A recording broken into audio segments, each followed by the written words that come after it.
Bangladesh Nationalist party. ఇప్పుడు ఖలీదా జియా చనిపోవడం జరిగింది. ఆవిడ యొక్క కొడుకు ఎవరో తారిక్ రెహమాన్ రోజు దానికి చైర్మన్గా ఉన్నారు, ఎగ్జిక్యూటివ్ చైర్మన్గా, కార్యనిర్వాహక అధ్యక్షుడిగా. ఇప్పుడు ఆయన ఆధ్వర్యంలో ఎలక్షన్, అంటే ఆయన ప్రైమ్ మినిస్టర్ అవ్వబోతున్నారు. అంటే ఖలీదా జియాకి కండోలెన్స్ మెసేజ్ ప్రైమ్ మినిస్టర్ ఇస్తే దాన్ని తీసుకువెళ్ళి తారిక్ అహ్మద్, అంటే ఈ నెపంతో అక్కడ కాబోయే ప్రైమ్ మినిస్టర్ని ఎస్ జయశంకర్ గారు కలిసి ఆవిడ మదర్ కోసం, ఖలీదా జియా కోసం ఆయన చెప్పిన భాష చూడండి ఎంత బ్యూటిఫుల్గా ఉంటుందో. అంటే ఖలీదా జియా, ఇది heart felt condolences from our prime minister అని చెప్పారు.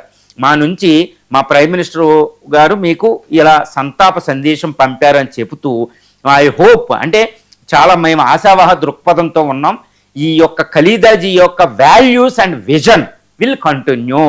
మీ తల్లి యొక్క విజన్ ఒక అద్భుతమైన దృక్పథం, విశాల దృక్పథం అని, వాల్యూస్, విలువలు మీరు కంటిన్యూ చేస్తారు. అవే భారత బంగ్లాదేశ్ల మధ్య స్నేహానికి వారధి అవ్వబోతుంది అన్నారు. ఒక అద్భుతమైన మెసేజ్. దీన్ని ఎవరు ఇప్పుడు యోనస్ కూడా షేర్ చేయడం జరిగింది ఎక్స్ అకౌంట్లో. అంటే బంగ్లాదేశ్ బిఎన్పి నేషనల్ ఆ పార్టీతో మనం సంబంధాలు పెట్టుకుంటున్నాం, ఇప్పుడు వరకు అవామీ లీగ్తో ఉన్నాం, బిఎన్పి వెళుతుంది. దీన్ని ఎంతటి గొప్ప దౌత్యం అంటే ఇక్కడ ఒకటి ఖరాఖండిగా చెప్పొచ్చండి. Okay, we can tell that India is going to support, already it is supporting BNP, Bangladesh national పార్టీని సపోర్ట్ చేస్తుంది. ఎట్టి పరిస్థితుల్లో తారిక్ రెహమాన్ ప్రైమ్ మినిస్టర్ అవుతున్నారు.